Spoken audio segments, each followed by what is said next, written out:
Meeting to order. Please stand for the Pledge of Allegiance. I pledge allegiance to the flag of the United States of America and to the republic for which it stands, one nation, under God, indivisible, with liberty and justice for all.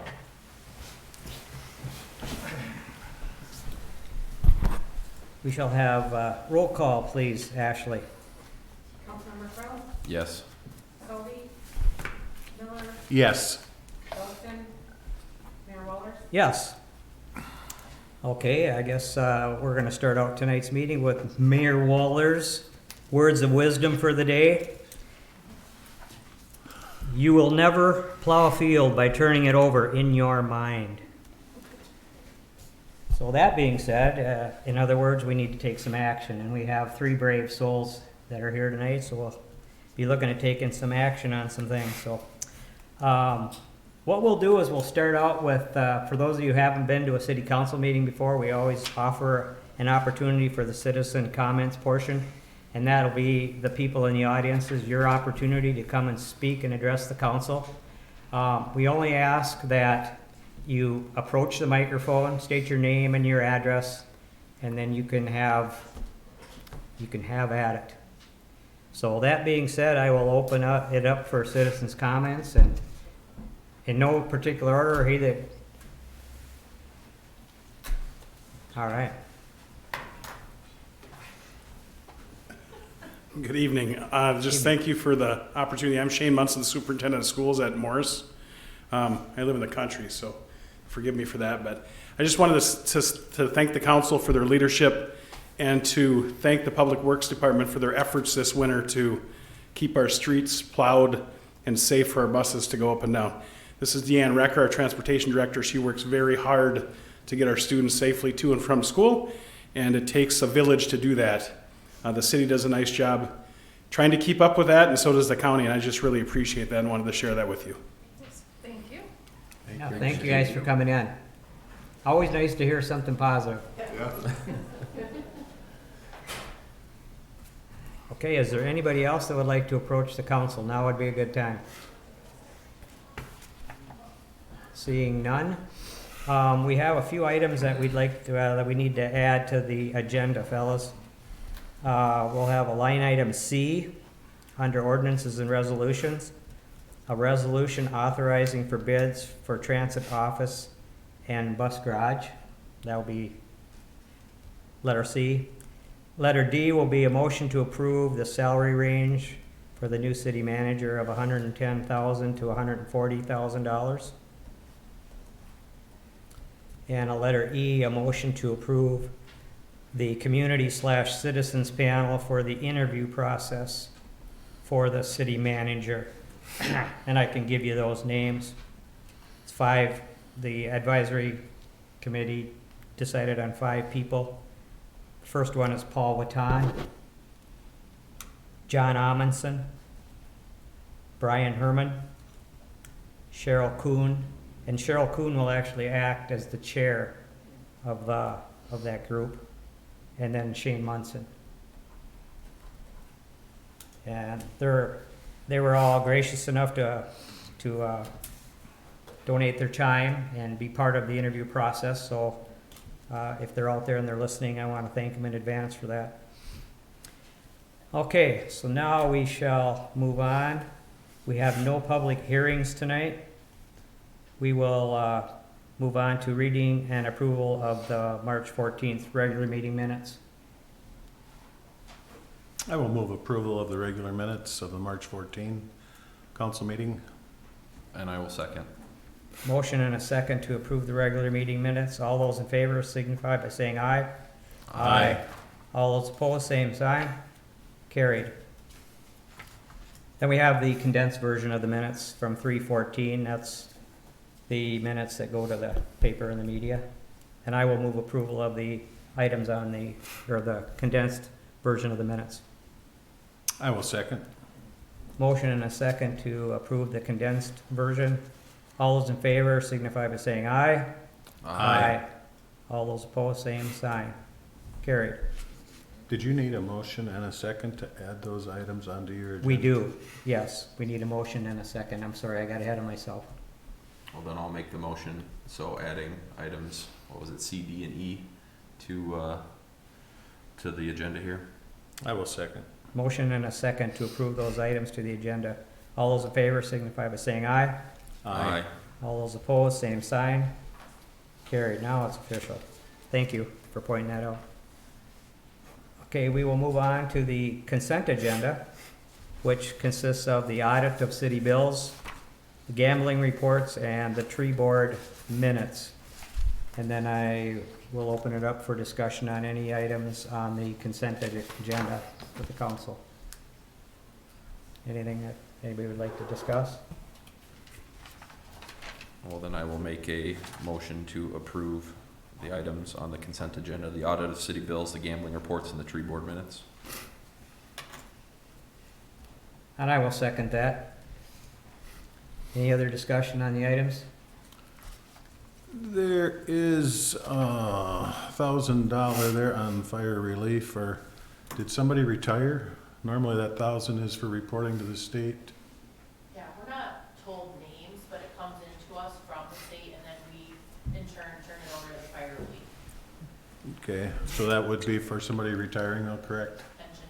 Thank you.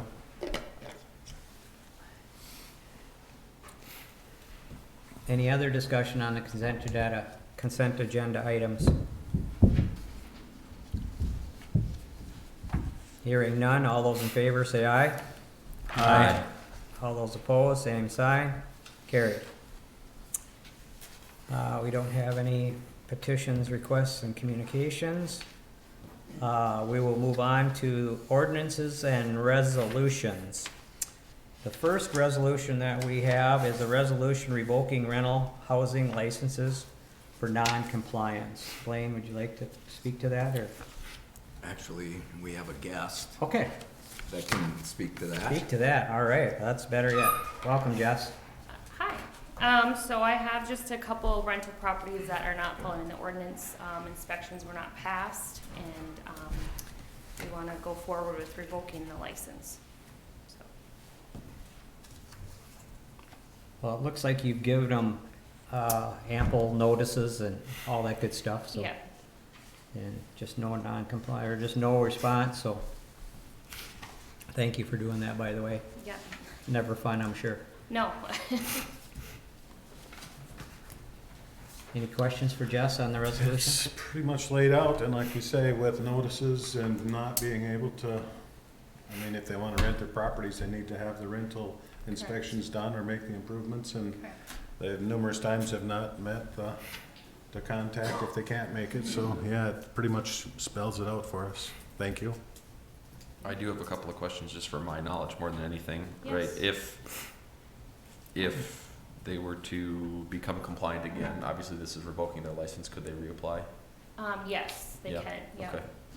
Mhm. And then if these residences are rented out currently, what is the housing situation for those individuals? So we'll have to help them find some housing alternatives for that, so.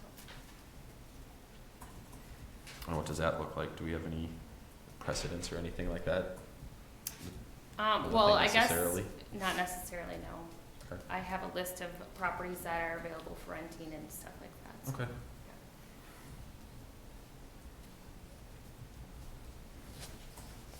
Any other questions? We're good. No, I think we're good. Thank you, Jess. Thanks for coming. All right, if there's no other discussions on that, we can have a roll call vote on that resolution, Ashley. Councilmember Rose, Yes. Selby, Miller, Yes. Goldson, Mayor Wallers. Yes. All right, we'll move on to resolution authorizing advertising for bids for the transit office and bus garage. And an additional project. I guess we didn't need to add a C, did we? It's already there. Yeah, she updated the agenda. Oh, she just gave us the update. Okay. So we have Greg Bowl here, the architect from Winseth, so if you wanna come up to the mic, Greg. We've been working with Greg to put together the design and the plans and specifications I sent out to you today, just a picture of what the building's gonna look like and then a floor plan. One of the things that we have to do is we have to get it to the state of Minnesota, and they have to approve the next step, which is advertising for bids, which Greg said that they sent out an email today at 4, indicating that they've approved the plans and specifications, and so I don't know if you wanna just run through some of the things that we talked about. He worked with Beth and the Public Works people, because there's some utilities and stuff like that, but. Right. Yeah, like Blaine said, I'm Greg with Widseth, and just kind of going over the floor plan a little bit. As you well know, the gray shaded area is the existing building, and then there's 2 additions on either end. One end is an office addition, and the other end is a bus storage area with a wash bay. Couple of things to note is there's going to be brand new toilet rooms for the facility. There's a break room for all the employees, and the bus storage areas are going to have a future capability of electric bus charging. So kind of some innovative things happening there. And then if you scroll down to your elevation, this is kind of a little rendering of what the building is going to look like. Obviously, we're giving it a total facelift, so it all blends together, so the additions don't look like an addition. They look like they'll be part of the building at all times. The existing garage doors, those are just going to be refinished, and just to save costs there. And then obviously the new addition will have new doors, so they'll all match as well. Beth's new office is going to be kind of on this end of the building, and she's really excited about that. But like Blaine said, we did submit all the drawings and specs to MnDOT. They had like 5 comments. We responded to those, and we just got an email later today saying that they approve the project going out for bid. So any questions for me? Just all that glass on the front there of one, at one time when we saw some preliminary plans, was something that would open up. Yep. That does not open, does it? Actually, this garage door here is a door into the break room area, and that will open up, but that'll be only on certain occasions that'll happen. It's just basically a garage door with lots of windows in it. So My experience just with garage doors and lots of windows are they're not real energy efficient, and right. as we're trying to reduce our consumption and be more energy efficient, I guess to me, Sure. just trying to question how that pencils in as a smart Yeah. plan going forward on a new building. Yeah. Actually, that's in the existing portion, but yeah, you can create. What we did there is the panes of the glass are dual paned, so we're going to try to do the best job we can to save energy and all that sort of thing and make it energy efficient. So. Okay, well, still, I guess my Right. concern would be a garage door is not the most energy efficient in Right. west central Minnesota, especially facing to the north, but Right. Okay. thank you. Yeah. Yeah. I have a question. Where is the wash bay? I know we have one, or is there more than one? Nope. Just one on the end. One on the very end? Yes. Okay. Yep. Oh, yeah, okay, I see it here. Right. All right, Thank you. yeah. Any other discussion on the resolution before you on the transit office? I think it's, of course, long overdue. Beth and the staff have kind of dealt with being pushed here and pushed there over the years, and it'd be really nice to have a place you can call home. I agree, yes, we've bumped them around the city hall, they're over here in the corner right now, but to have the room for the buses and to be able to have an office where the buses are and a charging station, a wash bay, I think is long overdue also. I see just on the resolution that was sent out, So we're gonna hold an electronic bid opening April 20th. When's the close date on that? That would be That is the close date? that's the close date. Okay. So that's when they'll open up the bids. And they went to electronic now. We used to sit in the room and then everybody mailed in their stuff or dropped it off, but now all the packets are electronic and they can submit all the documents, and then they'll go through them and then turn around and send us a bid tab so we know who the bidders are. You know, and this is a long drawn out process. We actually had to hire, if you remember, we had to hire an architect to drop the preliminary design and give us a preliminary estimate. But we weren't allowed to use that architect to do the final design and the final project. And so, you know, you can see the estimate for this is between $1 million and $1.3 million. We have $800,000 coming from the state and federal government for this project. And depending on what the bids are, then we'll have to take a look at what happens if they come in high. You know, what are we gonna do about it? And if I remember right, Beth, this all has to be done by the end of 2024, so that gives contractors time to be able to do the work in their time frame, I think.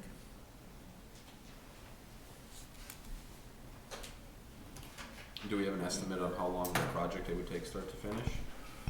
Any ideas? Depending on, you know, the timeframe it's to getting all contracts and all that sort of thing together, anywhere from that 6 to 7 months period, something like that. So it'll be well into the fall. Yeah. So, just depending on, you know, availability of materials also. Yep. By the time the snow flies, they should have a home. If the snow is melted, If the snow is melted by then, yeah. We'll just save it and keep it for next year. Not. All right, any other discussion on that resolution?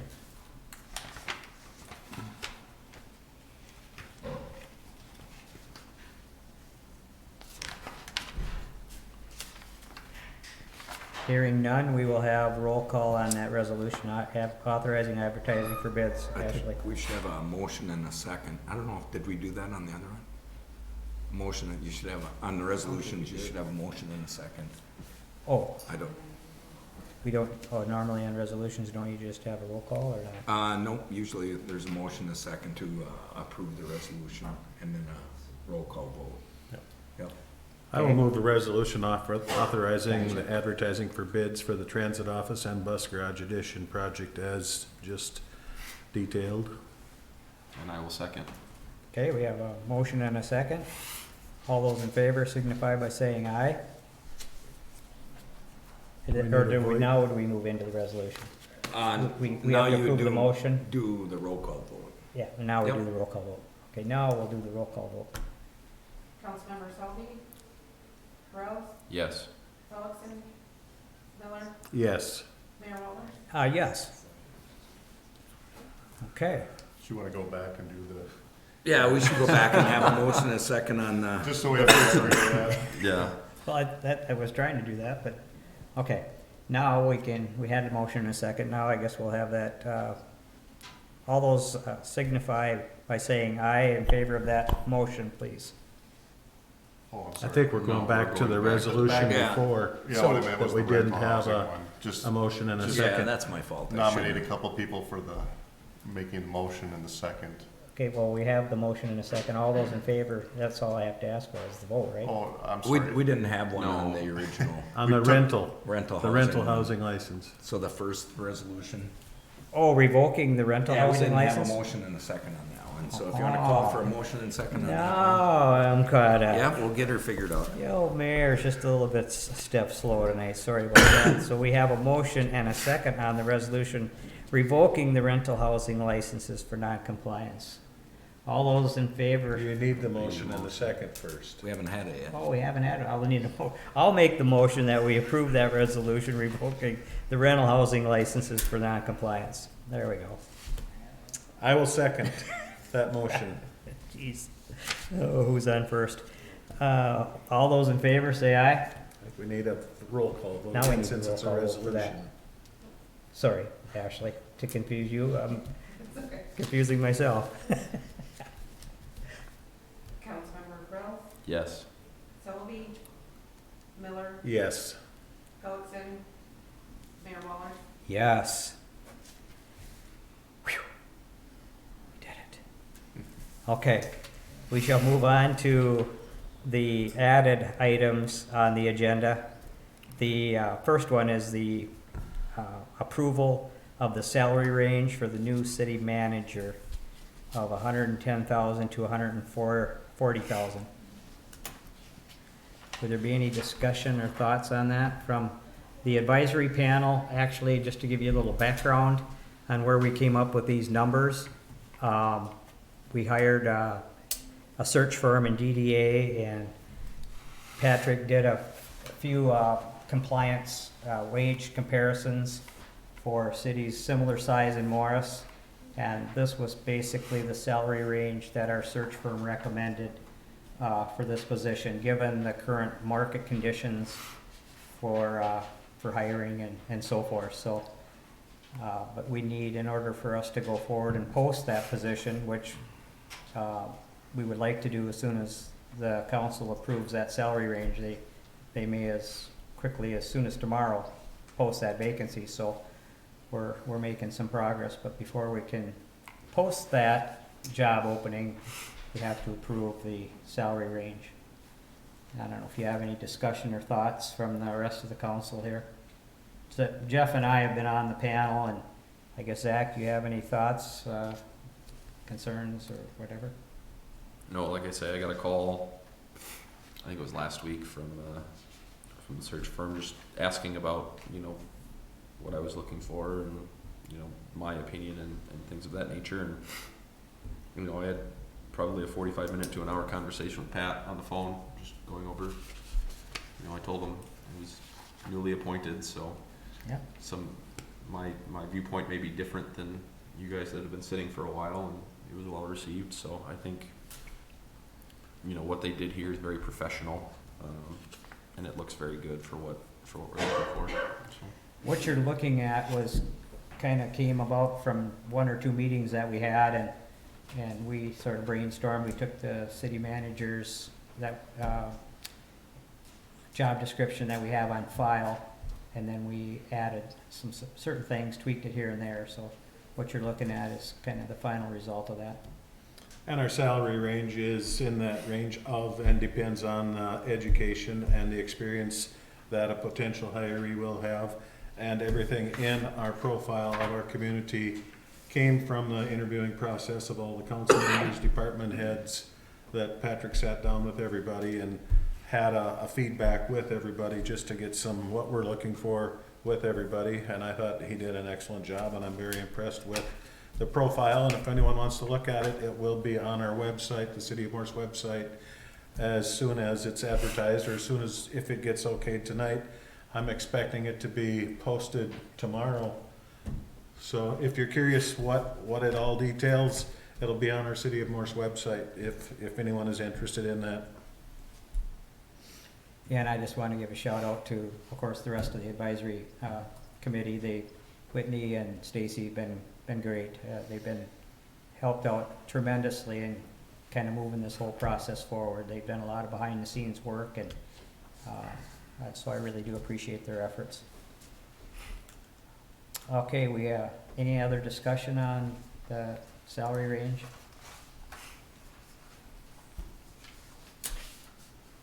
Okay, I guess we'll just need a motion to approve that. I will make the motion to set a salary range for our advertised city manager position to be in that 110 to 140,000, depending on experience and education.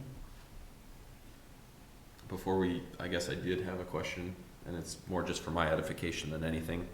How does this range facilitate or compare to other comparables? Was that discussed at all? It should be Does it sent, say? there should be in your, I believe, unless you didn't get it, but there was a printout of about 12 or 15, I think, you were sent, unless I was mistaken, one of your, and it was a late edition. We may Our have got it. apologies. I'm not sure. It's in this packet. Um, And I apologize for No. no. No, that's a good that's- question, actually.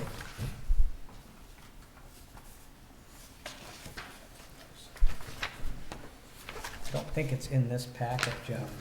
I think it's one of the It was one of the earlier ones that I documents. got sent just recently. Pat, excuse me, Pat sent it to the committee. Okay, it was just, it is communities from the smaller ones in the Twin City Metro, but some of the area smaller communities, and it's right in the range of those, and had asked to print it out, but I'll find it and I'll share it with you Yep. here before we get done tonight or after we're done. Yeah. No, like I say, just it popped into my head after the Yeah, motion, so. But it just basically was comparables of communities in our size range that we were looking at. So with that in mind, I will second that motion. Okay, we have a motion and a second on that motion to approve the salary range of $110,000 to $140,000. All those in favor say aye. Aye. Aye. Roll You need a call roll call again on this, I believe. as a resolution. Yep. And then now we'll have roll call on that, please.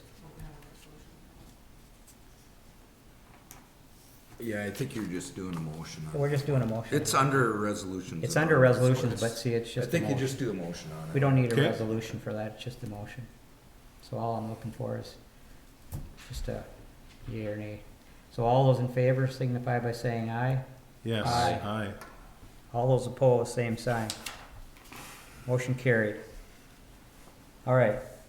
Now we'll move on to the motion to approve the community/citizens panel for the interview process for the city manager. And while I'm at it, I'll just make sure I was asked to remind everybody that on the council, Jeff and I know, but the interviews, the physical interviews are going to be conducted on June 6th, 2023. That's a Tuesday, I believe, and that's going to be a special meeting. So just make sure you set that day aside. Any discussion on the names? I've already kind of spelled out the names of the people that are going to be on the panel. Does anybody have any comments, questions? And there are a mix from the university, from some of our economic development, businesses. So we've tried to take a cross-section of people up and down in our community that are actively involved with our city government. So we're working back and forth. The university obviously is a very valuable asset in our community. So we've included somebody from their economic development, Main Street. So a little bit of everything, just to get another set of eyes to help us to look at in the process of hiring somebody. And just so everybody knows, some of you may know this, some of you may not, but just because of the structure, the way we're structured as a home rule charter city, we have a home rule charter, which is different than some cities. They operate under their statutory cities, and really there's 853 certified cities in the state of Minnesota, and roughly 12% of them are home rule charter cities. So we're kind of unique to that end, but what the home rule charter basically is our constitution. And that's really the constitution set by you people way back when. The people that established our charter, it allows the citizens of the community to basically have a little bit of input as opposed to a statutory city where they pretty much follow state statute. Am I correct kind of in that assumption there? Yes. But just wanted to kind of clarify that because we, the city manager position in a home rule charter has a lot of responsibility, and that person also has a lot of authority. So it's very important that we make people aware that that's what the position entails. So, all right. Any other discussion on the panel? If they're listening out there, I do want to give the people that volunteered a shout out and say thank you, because they're going to be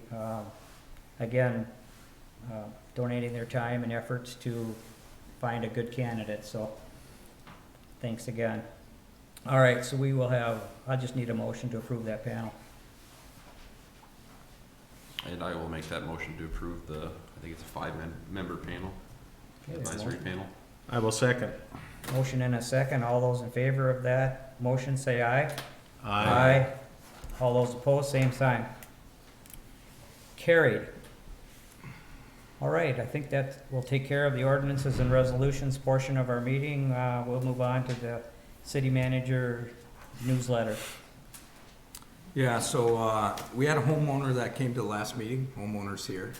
And after the last meeting, I know the mayor went out and did some checking on the issue with arsenic. I went back and checked with our utility people, you know, to determine really what I said at the last meeting. It wasn't an issue that I was aware of, and actually we don't have an issue with that. But as I indicated in the newsletter, we don't regulate wells in the city limits. They're privately owned and they're privately operated, and typically there's a well driller or there's a conditioning company that works with the property owners to be able to condition their water to be able to use it. And my suggestion is that the property owner should go back to the well driller and the conditioner to find out, you know, more about what's going on with your system. But as far as the city goes, we don't have an issue with arsenic in our own wells. You know, and like I said, it wasn't an issue that came up. I've heard it in other places, but we do have a treatment system that takes care of treating our water so that it's usable by everybody. Now, I do have a home RO system in my house also, and this maybe is something maybe for James, I guess. Do you have an RO system at your house? It's a small one, yes, but not one that can be used for like filling a pot or anything. 'Cause I have a well driller that's a personal friend of mine, and he basically said that generally speaking, your RO systems, in addition to the treatment that the water is getting at our water treatment plant, usually should remove any dangerous levels of arsenic. So if you don't have a good RO system, maybe I want to get a better one, and perhaps maybe have your filters checked, because there is one, I don't claim to be a resident expert on it, but part of that filtration system in there is there's an iron filter that will help remove arsenic, and if that filter's plugged, it's probably going to just pass through, so it might be something you want to take a look at. A couple other things. I was asked why we're blowing the snow off the tennis courts, and no, we're not having a tournament this winter. But the tennis courts are coming out down on Green River Road, and so the guys went in, took the snow off and took the fence down, and they're going to start pulling the concrete out to prep that area for the Eagle Concrete to come in and do the pickleball basketball court complex that's going to be put in there. So if you're wondering what's going on down there, that's what's happening. Just a couple things I would touch on. I've been sitting in on the chancellor candidate presentations. I think they have some really good candidates. Dr. Schrunk was the candidate yesterday, who is currently the interim chancellor out at the college, and did a fantastic job. And yeah, the big issue that they're looking at is how do we try to get enrollment up at the campus out here? Because I think they're down to, what was it, 1,100? Yeah, it's just. You know, and at one point they were probably up to 1,700. And that's what we need for a community, because we have a lot of houses that can be rented, and it's good for businesses. And then Professor Vetter from the University of Applied Sciences in Münster, Germany, was in Morris to visit with us. We have 3 of his students are coming to do internships in Morris, 2 at the West Central Research and Outreach Center, and 1 in cooperation with the city and the university that are going to be, you saw a presentation by Michael Abbing this last go around, and so it's kind of nice to get these German students that come over here and help us work on stuff to take a look at. And then the last thing I would mention is that there was a Pulitzer Prize winning author that was in Morris named Ed Humes. He wrote a book called Junkology, talking about, you know, what happens with all of our garbage. And he's doing a sequel, and so he heard about us in Morris and what we're doing here, not just because we're doing some things with organic garbage collection, but because of the way the system is set up, where we're working together with the university and the research farm, and he gave a presentation to a group of college students Friday that were in Morris for a conference from a bunch of different campuses across Minnesota. And it's always fun when you get somebody from the outside that comes in and takes a look at your community and kind of is marveled by it. So he thought a lot of the things that we're doing here were interesting, and whether or not he puts us in his book, that's what he's doing, is he's going out and researching stories that he can put into his next book. So that's the newsletter. Any questions on anything else? Professor Wetter was here Saturday or is coming Saturday? No, he was here. Okay, thank you. Yep. And he'll be coming back, and then his students will be coming, so. I was just glad to see, Blaine, you indicated on there that you're going through and updating some of the city ordinances and getting everything kind of caught up. I appreciate you doing that.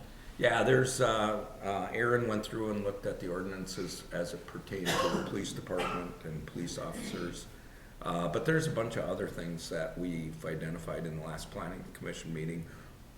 They identified the possibility that maybe single-family homes shouldn't be a conditional use in a municipal conservancy area. And those are all things that we can try to figure out what it should be, and then we can put together an ordinance and run it by you to update that. Blaine, I just have a thought along those lines. I know we've talked on different occasions about possibly taking a look at our charter.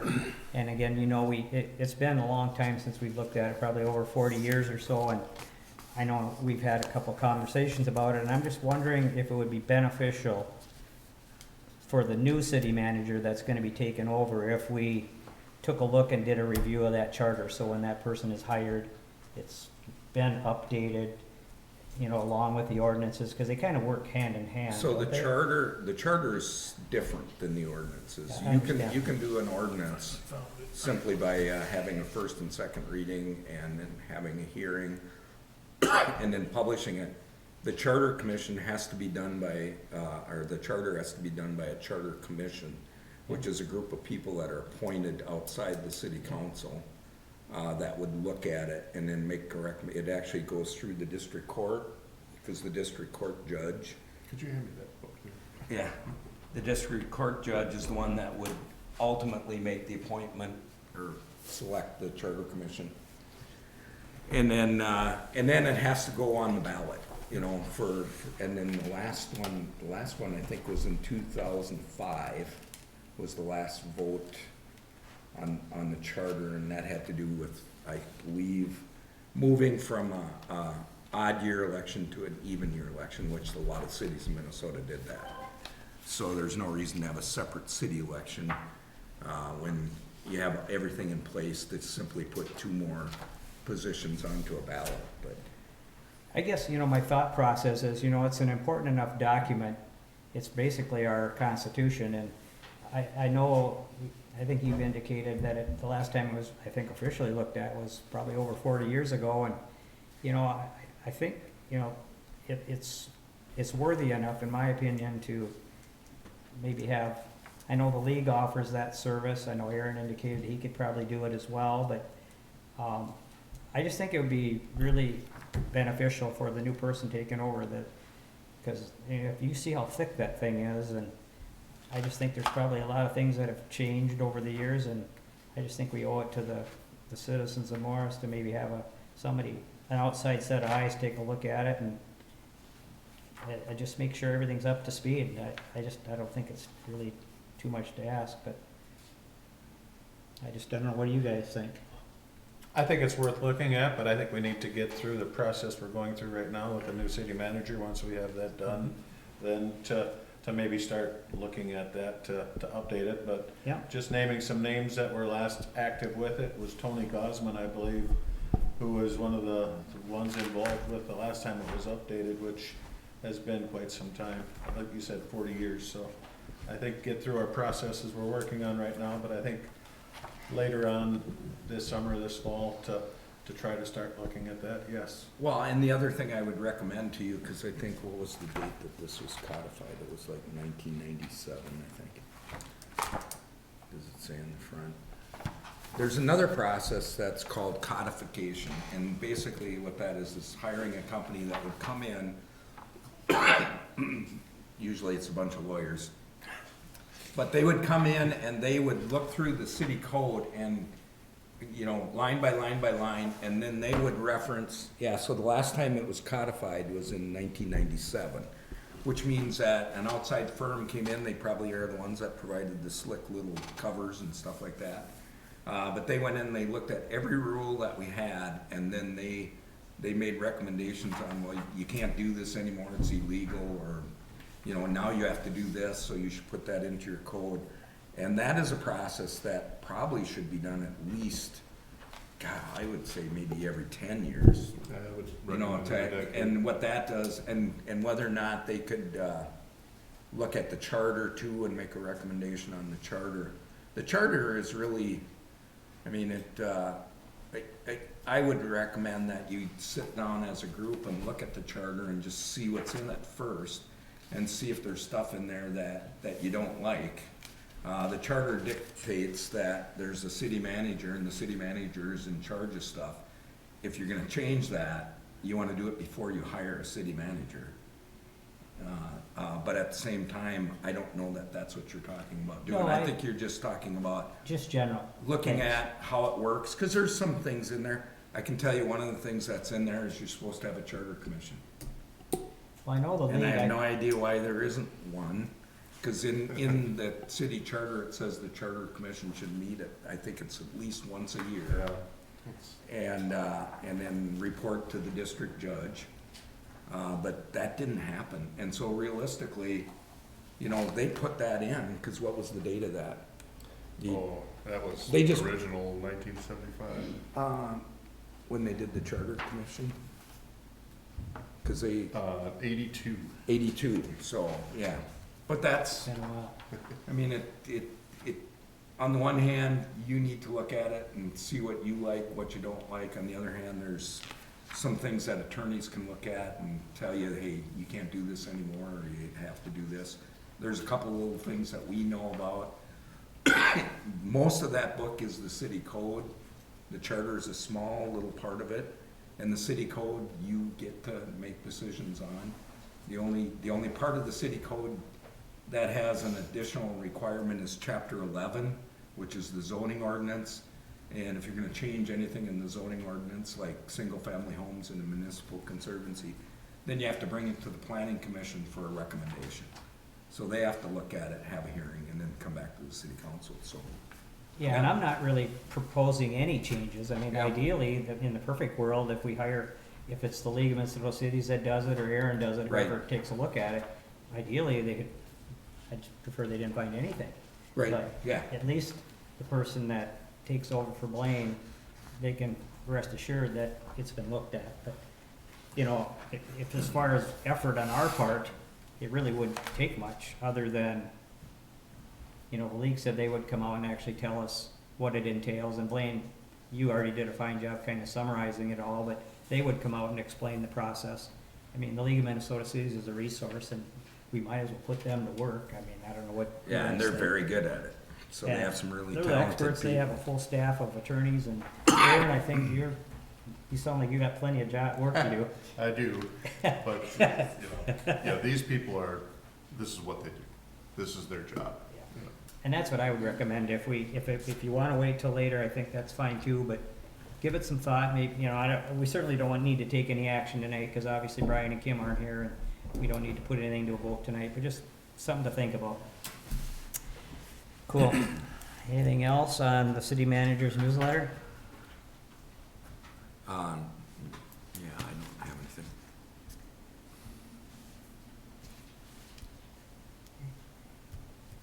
Zach, Jeff, anything? Nope. Okay, we shall move on. The next item on the agenda is the East 7th Street project decision. Blaine, you want to speak to that a little bit? And actually, before- I talked to Jeff, I think it was was it today? Today I talked to Jeff a little bit about this, because they need to know what we're gonna do. I mean, you know, I didn't get a chance to ask you, but I don't know that if we're gonna go ahead with 7th Street, we don't have to do anything else here. Because we've already That's correct. we've already gone ahead and asked to be part of that grant program with 7th Street, and the money is sitting on the table for 7th Street. Correct. So ultimately, the question is, what are we gonna do on 7th Street? The last time the city council met in a work session, Jeff was here, we kinda went through it, there's some questions that came up as to other projects, you know, that we're looking at in the city, and funding. And so what I did was I answered those questions from a staff standpoint. So if we're looking at other projects, we think this is the project that should go now, 7th Street. And then next year, we need to go over on the west side because we've been having problems with water main breaks over in that area. And then Pacific Avenue wouldn't be our choice to go to next, you know, or to flip-flop 7th Street for Pacific Avenue. Pacific Avenue is a state aid road. We could probably use the federal money on it. Yes. But the big question is, we threw in the discussion on water and sewer. Are we gonna be able to do water and sewer? And my recommendation to you is you can't. There's just absolutely no way you can do it.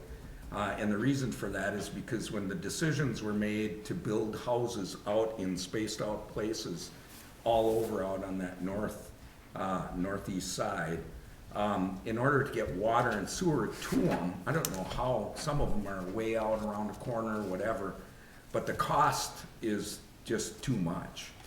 We wouldn't be able to assess the cost. We talked a little bit about that at the work session. You know, you're not gonna be able to assess $20,000, $30,000 to a house for water, because you would never be able to get that through a court challenge. At the same time, we haven't reached out to ask everybody what they want. Everybody, I think, kinda knows that we're talking about it, but in the end, it doesn't really matter because we can't afford to bring water and sewer out to all these places. We just can't. And so Whitney did some estimates of what it would cost ratepayers, because the one thing that's important to understand is that we pay for water and sewer through utility rates. That's how, and assessments. There is no property tax involved with water and sewer. That's how we pay for it, is the utilities would pick up their share of whatever the city share of a project would be, and then we pay those back through the utility funds. We have a water fund and a sewer fund.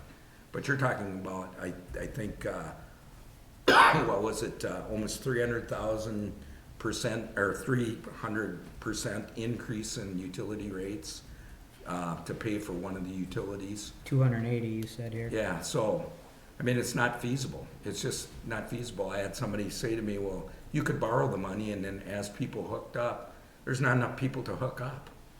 In a perfect world, you would have, you know, 50, 100-foot lots, and there'd be a house every 50, 100 feet, and then that breaks down the cost of that to a more efficient level. But we don't have that here. And so then what do you do?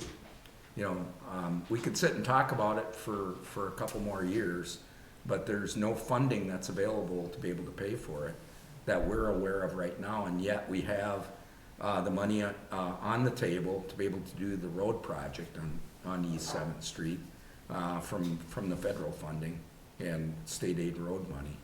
So our recommendation is that the city council move forward with East 7th Street with the road project as it was originally talked about, and that we forego the discussion on water and sewer. And who knows what's gonna happen 20 years from now. Thoughts from the council? Well, the project is on target for $1.6 million of financial aid. What leaves us to pay? What's the balance? What's the total cost of the project approximately? we don't know till we get bids, but a projected, Yeah, so we had a bunch of different costs, and I don't know if, Wendy, you have any of that with you? Yeah, I don't have that with me tonight. There was several different phases that we talked about, and one was kind of more of the standalone 7th Street project, and then there was maybe 19 hookups.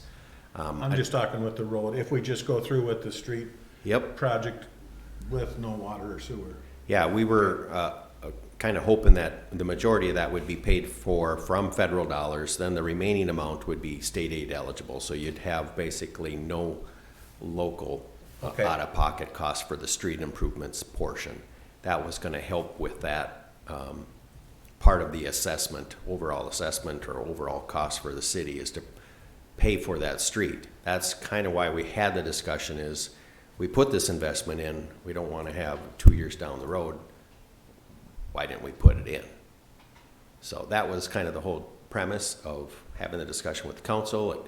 We've gone through the exercise now, we've kind of laid out some of the preliminary costs to kind of give you an idea, a gauge. There's been some discussion, at least at those work sessions, about maybe not a high enough interest to even consider moving it forward. There was discussion about sending out a questionnaire. That hasn't happened. So those were the items that we went over. I'm just wanting to firm this up with the state people. If in fact we are going to switch it to another one, now would be the time to switch so we have a little less paperwork on their end, not switching it later. Doesn't mean we can't, but if we can kind of come up to an agreement on probably going to do 7th Street and probably not going to be doing the utilities, that's what we just need a discussion on that, or a decision on that.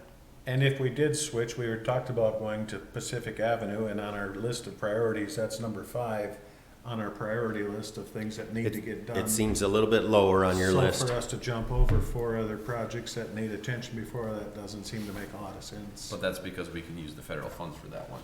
Yeah. If you We look can, at, if you but look at all of them, don't If you have, got yeah. sewer and water issues, water breaks and things aren't working, yes, but to That's- jump over those other 4, yes, so we can use it. That's a correct I just- point, Zach. That is one of the bigger factors. It's a lot of money. So you don't just take that lightly either. Yeah. You know, my thoughts on this whole project is we've talked about this several times, but, you know, we have to let them know about this 1.6 million, but the way I look at this is, whose money is that 1.6 million? It's ours, right? It's all of ours. That's We're right. all taxpayers. And I guess, my mother lives out on East 7th Street, and unless I'm really missing something here, is there something structurally wrong with East 7th Street? I mean, why are we spending, if it's a grant or not, does it need to be fixed? I mean, that's one issue, and then the other issue is, I know we have people in here that are working for Riley's, but you know, we're looking at a time frame right now. Costs are up across the board. I don't know what kind of, you know, how that's all gonna shake out at the end of the day. You said it might be all covered, but I guess I just don't feel good about spending $1.6 million on a project that doesn't need it, and that's, unless I'm missing something.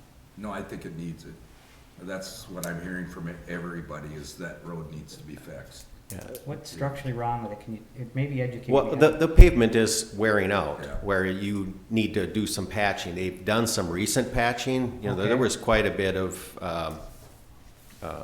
unevenness to it here just a year or two back. Okay. And I think I instructed Jim to kind of do some low-level maintenance to just try to bide us a little more time. We had a few more years till this project was coming. You know, the curb and gutter, is there certain areas that are good? Yes. Is there certain areas that are bad? Yes. That's just what happens over the life cycle of a pavement. It's generally somewhere in that 25-year life, and we're at that level. So, Now, the 2 cul-de-sacs, there's basically 3 roads, they're not included at. that's part of it. correct. That's just the It's just the road. road. Correct. So that would be, how far down then would you go? It's not a mill and overlay, it's a, Yeah, this would be a reconstruct, so there'd be down somewhere close to what you saw Columbia Avenue, that 2.5 to to 3 feet. And how far out will it be going? It would go from basically the line drive here in town out to 59, out to the bypass. Okay. And you look at this street compared to other streets, I mean, you're closer to the ground on this stuff than I am. I mean, Yeah. is this number one priority, or is there something we should maybe be looking at first?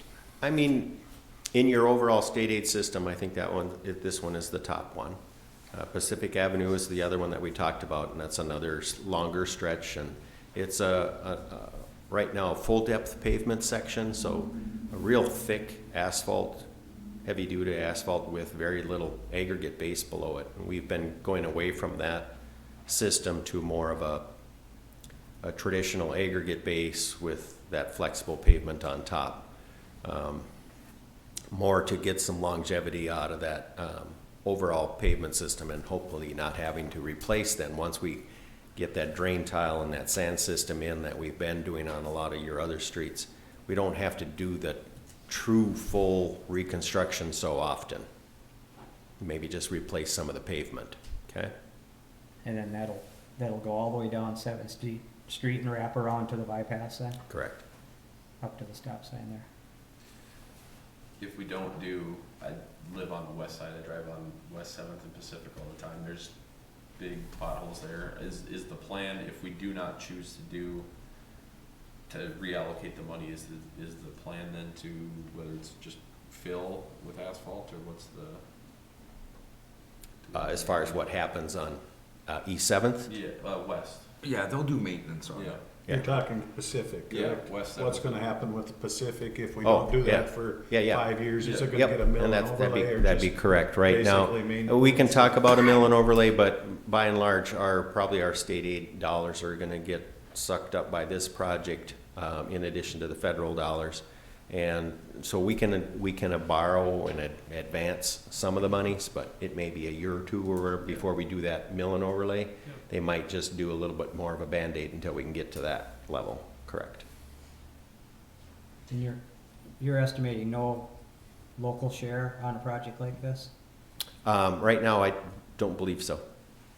So it'll all be covered by the federal grant and between the federal and State aid and federal. federal government would cover the cost. If we ever decided in the future, like, let's say we move forward without water and sewer, if we ever decide to come back and actually put in water and sewer, what does that look like? Very difficult, but it's not impossible. Generally, probably what would happen is we'd look at extending sewer down one side of the roadway, water down the other side, or maybe we'd get an easement from property owners to do both utilities on one side, and then do probably bores underneath for services, if possible, stuff like that. It gets a little more costly. The time when you're tearing up the road is the time to put that utility in. It doesn't erase the fact that it's still gonna be a very difficult project. Correct. No matter what time it is. So, yeah, you would just be lessening some of the costs if you could incorporate it with this surfacing improvement, but, so, yeah, it's a very challenging situation with the lay of the land, the way it was developed, creates a lot of heartache there. So, Yeah, we can't change what's done. I mean, what's done is done, and can't look back, that's for sure. I mean, hindsight, I think things could have been done a lot differently. Yeah, that's a good question, Zach, because that was actually one of my concerns too. If for some reason, 3 to 5 years down the road, somebody throws a lot of money at water and sewer, then we've just replaced, we're gonna have to dig up a road we just put down. So that's, I guess, something we need to consider in our decision here to go forward or not, really. yeah, I don't know how many of you have reached out to the people in that area. I mean, we've just not, Blaine hasn't heard a lot. I don't know if anybody else has reached out to them, if there is a need. You said your mom lives out there. Well, my mom lives there, and of course I grew up in that neighborhood, so I know a lot of people in the neighborhood, and I have friends and stuff that have contacted me, and the majority of them aren't in favor of the project at all. So So that just tells me, I mean, if you got a majority that's gonna fight you, and it's expensive, it's a really tough uphill battle. Now, there is a point to where the city leaders have to step up and make that hard decision and maybe make that project go forward if they feel like that strong about it, but I don't know if I'm hearing any of that, so. You know, my personal thought is I've drove on Pacific, and I know that road gets used an awful lot because we have a lot of ballparks out there, and I know that, in my opinion, I'm just gonna say is, I think that road needs it more than 7th Street, but that's just my view on it. I don't know what the rest of you think, but. I think 7th Street, we've been planning on it, we've been looking at it, and I think we need to move forward on 7th Street. And like as Blaine has just told us, cost-wise, I think there was like 112 possible addresses to get Yeah. the water and sewer for us. And the cost-wise for us to do that, it's not in the books for us to be able to afford to do it. And I think the majority of the people out there don't want it. So I think you're just fighting two things there, and I think we need to do the 7th Street. There's a lot of traffic on that, and move forward with that, and is what I would ideally see us do.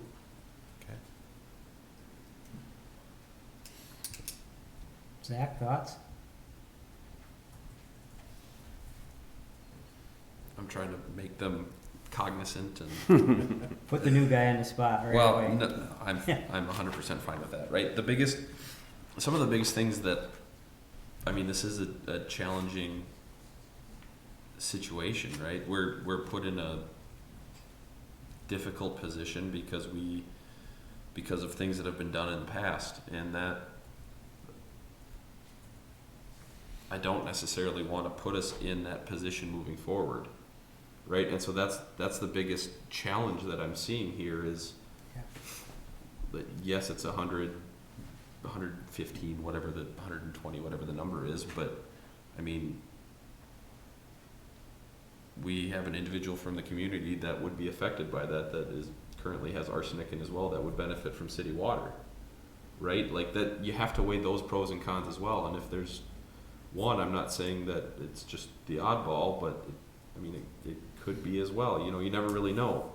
And so that's really where I'm struggling with this decision here is you know, we need to do, obviously you guys have been around longer than I have, you know what's been on the docket for a while, and 7th Street is something that has been on the docket.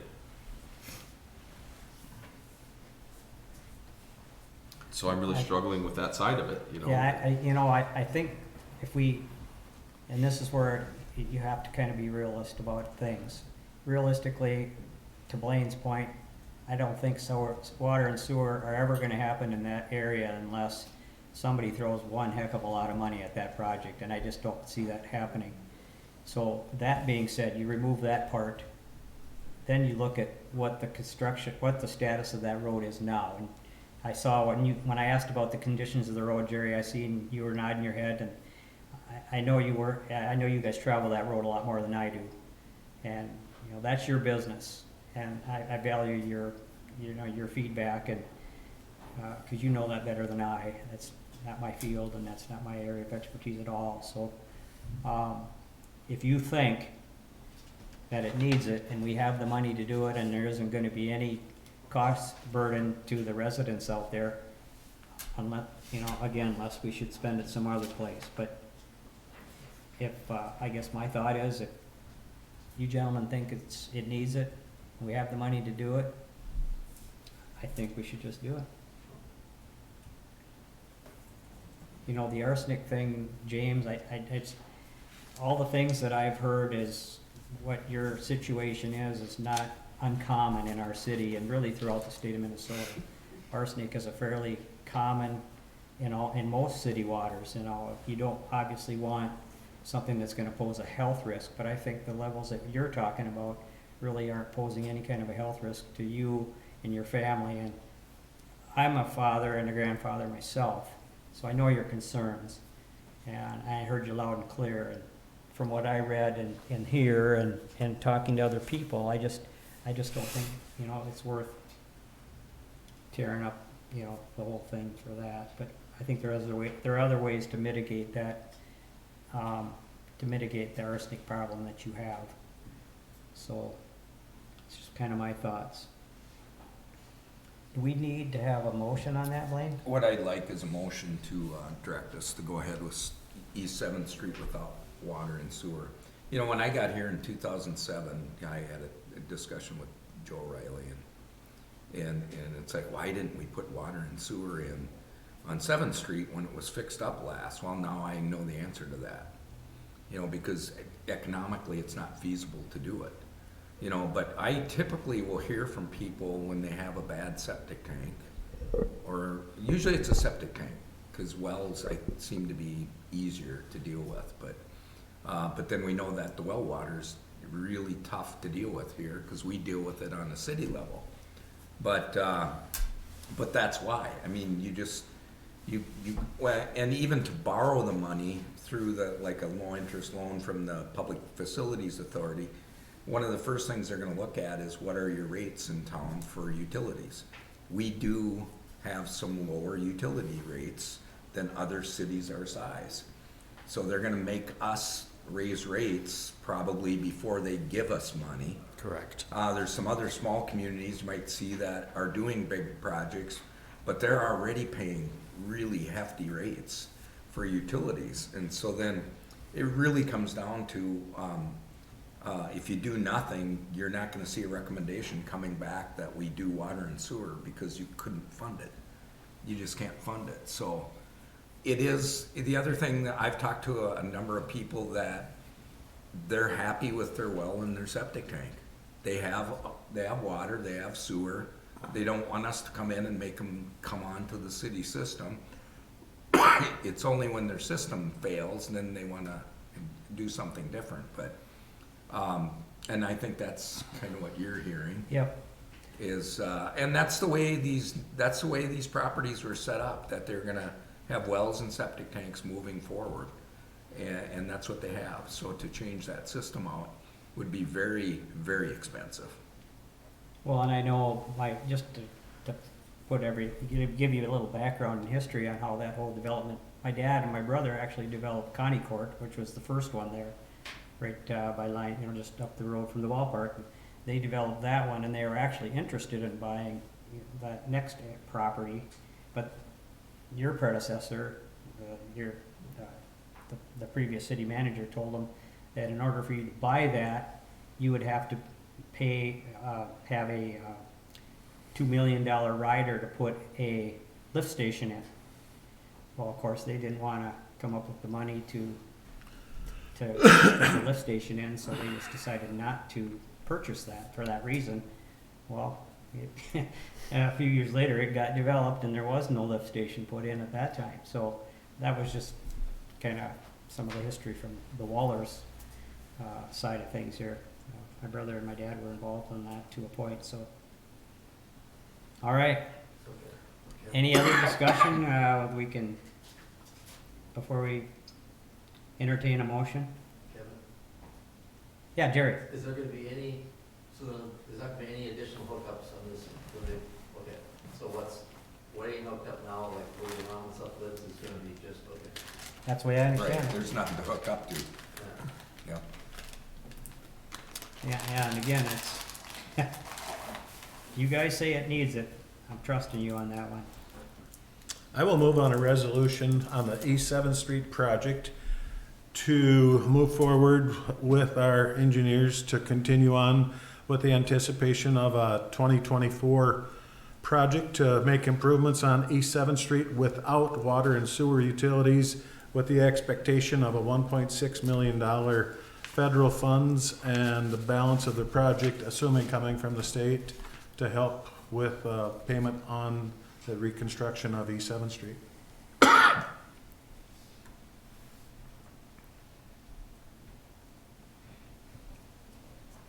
guess in order to get it to where we can vote, I will second, and then when it's time for vote, I'd like to make a comment.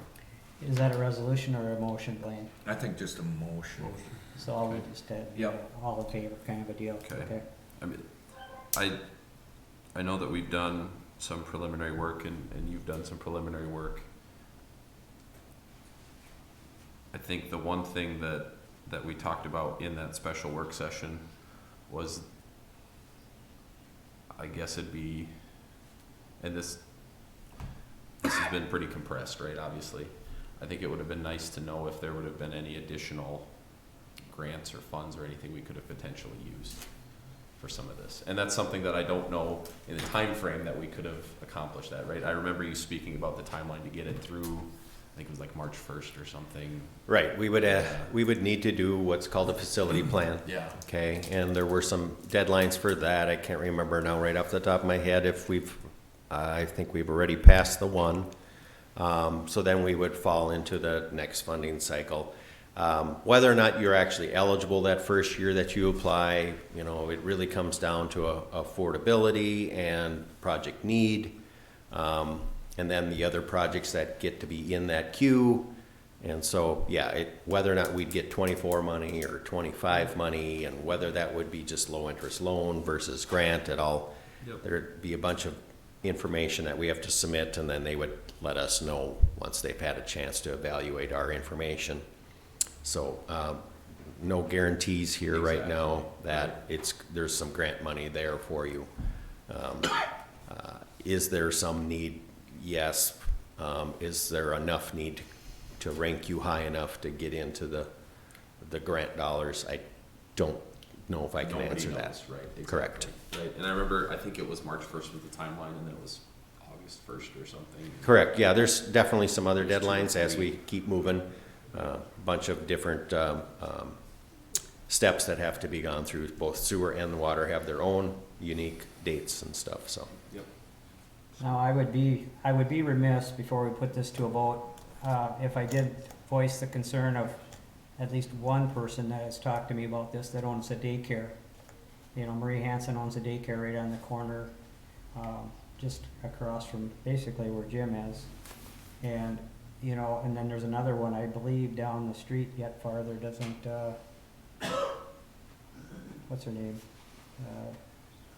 Our manager, what's his, over here? Rebecca. Yeah, Rebecca, she does daycare, don't she? So my concern is, we got a couple of daycare, facilities along that road. What happens to their business during that construction phase? I mean, how are parents gonna get their kids there to drop them off? On East 7th Street, like any other construction project, there will be some tough times for residents that live along the route. Generally, we identify some businesses that, if we want to make some special circumstance, we can put that actually in the bid documents when we go to bid, that access to them remain open at all times, or a certain duration that can't be shut down, or equipment in front of it. So we've definitely done that for other businesses in the past. We just need to have that discussion. Well, and the buses, of course, are a concern too, because they're gonna have to come by there and pick up the kids. And Yeah, I know the person I talked to was very concerned about that, because that's their livelihood. yeah. And, you know, Potentially, it even comes as drastic as putting in a temporary road. Okay? We've done that now. That doesn't come free, that comes at a cost, and we just have to weigh that with the overall project and the need to have that constant access. Or come up with another plan to provide some sort of access indirectly through neighboring properties or other locales.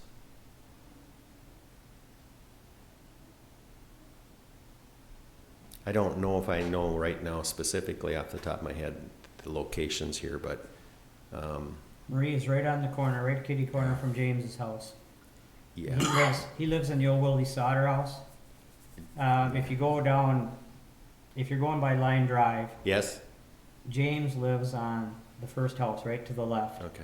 As you get out on the farther down, farther So east. the total project, it's a quite long project, and so we generally won't allow them to tear up and completely leave everybody at the same time with no access. We would try to minimize that, and like we do with other city streets, block by block or 2 blocks at a time type of situation.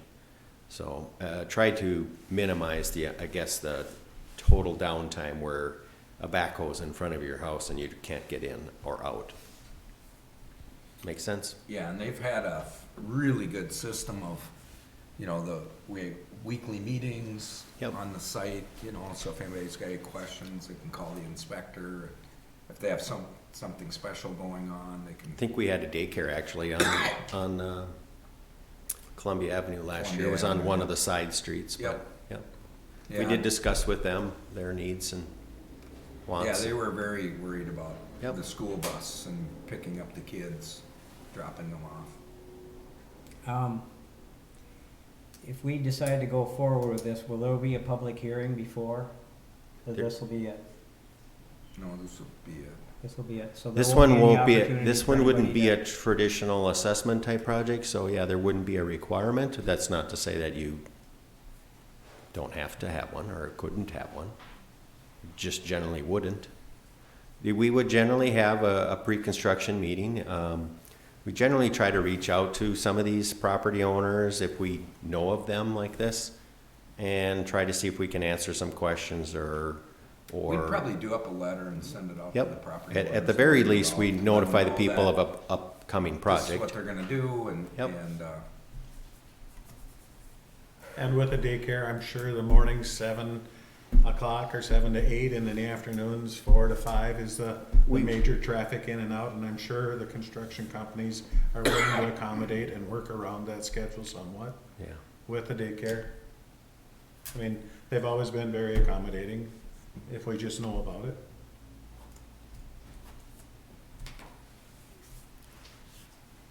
We'll make it work. We've gone by the school, it's a challenge, but we'll make it work. This is the one night I wish we had a full quorum. 'Cause now you're putting the burden on 3 of us, but. That's why you get the big money, Mayor.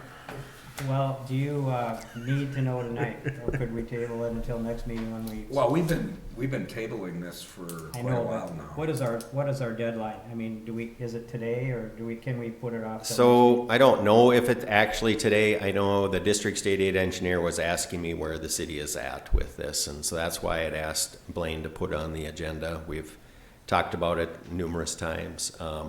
They're trying to finalize, like I said, a bunch of paperwork on there and federally, what's called the STIP, to program these projects throughout the state of Minnesota, and yours happens to be one of them. And there's an opportunity now to do it with a little less paperwork if we keep moving forward or make a change right now, versus if we wait a month or two. I don't know.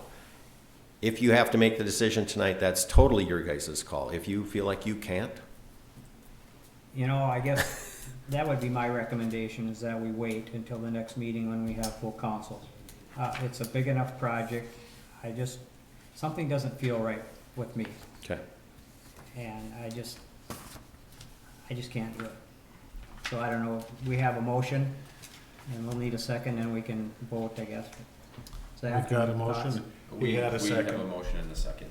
Is there any precedence anywhere with annexation, because this is an annexation portion? Is there any precedence anywhere with what we're trying to avoid doing that you know of?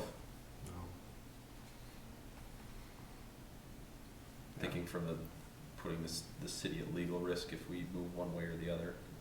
No, Not that there's no legal risk. I should say no legal risk, but I'm not aware of anything out of the ordinary that comes Yeah. with this situation.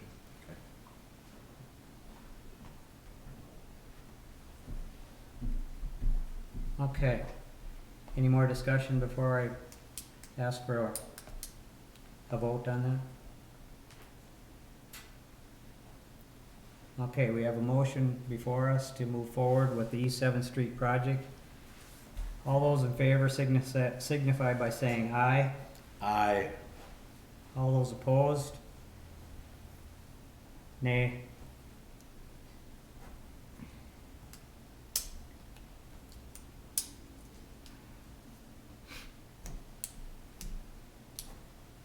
I guess for me, I'd like to discuss it a little further, so I'll vote nay.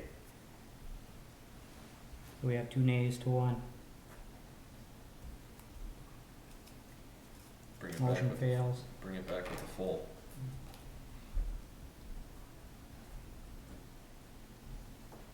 Okay. We can move on. We have, the next item on the agenda is the informational items, local government pay equity. There's one more Uh, that was under city manager, meeting Oh, with yeah, the I'm sorry. Campus Student The Association. meeting with the Morris Campus Association, sorry, I missed that. Yeah, so my suggestion is that, myself, the mayor, and one other council member meet with them, so, and then they're gonna have a closed door meeting on the, and I'm recommending that we meet on the 5th instead of tomorrow, or the 12th, because we do have a park board meeting on the 12th, but, we would meet with the current leadership of the student association, which is gonna change on the 10th, but, and then they're gonna have a forum afterwards with their students, so that's my recommendation, is that we, contact them and let them know that we're gonna meet with them.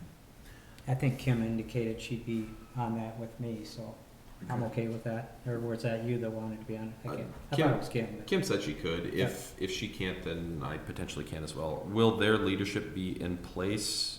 Will they have had their elections already, so No. that could theoretically be? No? No, Okay. that'll happen on the 10th, the Okay. way it sounds. You know, and so then even if we're gonna meet on the 12th, I think the old leadership wanted to meet with us. Yeah. You know, and so we'll get a good feeling of what some of their issues are and, yeah. So that'd be a good meeting to have.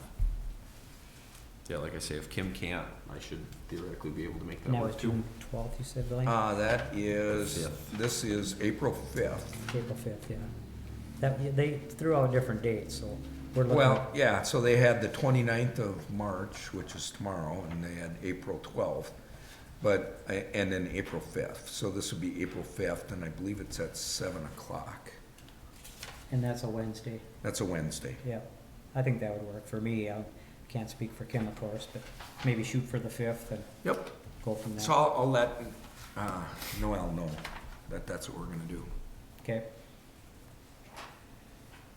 All right, now we'll move on to the informational items. Is there any other business, first of all, that anybody would like to bring up at this point? Okay. There hearing was, none. Pardon? one piece, and I don't know who does it, whether it's city or county, but out at the airport, I was told by someone at work that when you're going to taxi onto the runway, that I realize snow is supposedly supposed to start leaving, right? But that the banks are getting pretty close, so I don't know if that's, Public Works. okay. They've been working with with Superior, and it's been a challenge. Yeah. Because, Yep. you know, they gotta get the snow out of the way, but once it gets so high, the wings will start clipping the tops of the snow. I think they had somebody that came in and had to go down the taxiway instead of the runway, Yeah. you know, because snow was built up a little bit, but, yeah, we get a email from them every week with the flight schedule, and then every once in a while we'll have like a new flight, or a flight will be coming in, and they'll get a hold of Russ, and then somebody will go out there and try to clear the snow. Like today, the snow was blowing, Yep. so it could be that it was drifting up a little bit. Yeah, so like I said, I just didn't know if it was city or county, but that was, and I realize it's been a challenge everywhere all year. So Yep, that's us.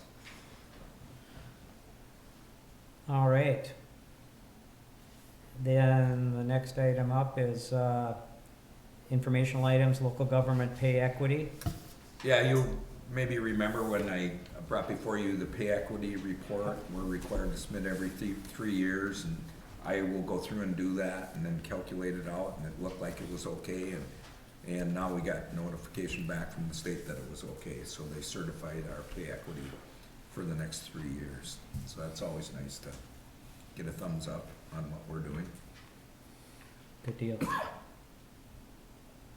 All right, next item up is, we have our Board of Review meeting scheduled for Monday, April 3rd at 5:15. Put her in your planners. And Yeah, and we'll throw out a couple of reminders. I always forget that one. So every once in a while, I'll have to be reminded, you know, cause it's such a odd, it's on a Monday, you know, it's not next to what we normally do, so. All right, and then we have the 2022 Tree City USA. I don't know, do we need to read that, Blaine, or? No, it's just informational. It's a We're- recognition. We're a Tree City USA city, and then they'll, I think the tree board will do some stuff with that. I notified Sue Granger. I'm the one that does all the application part of that. And basically, you have to spend so much money on trees, which we do.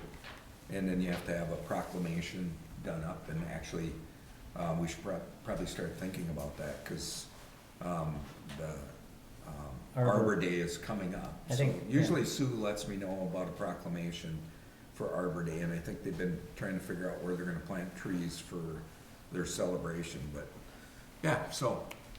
There is one last thing that I'd like to just kind of bring up. You know, we're hopefully, eventually, we're gonna get to parade season.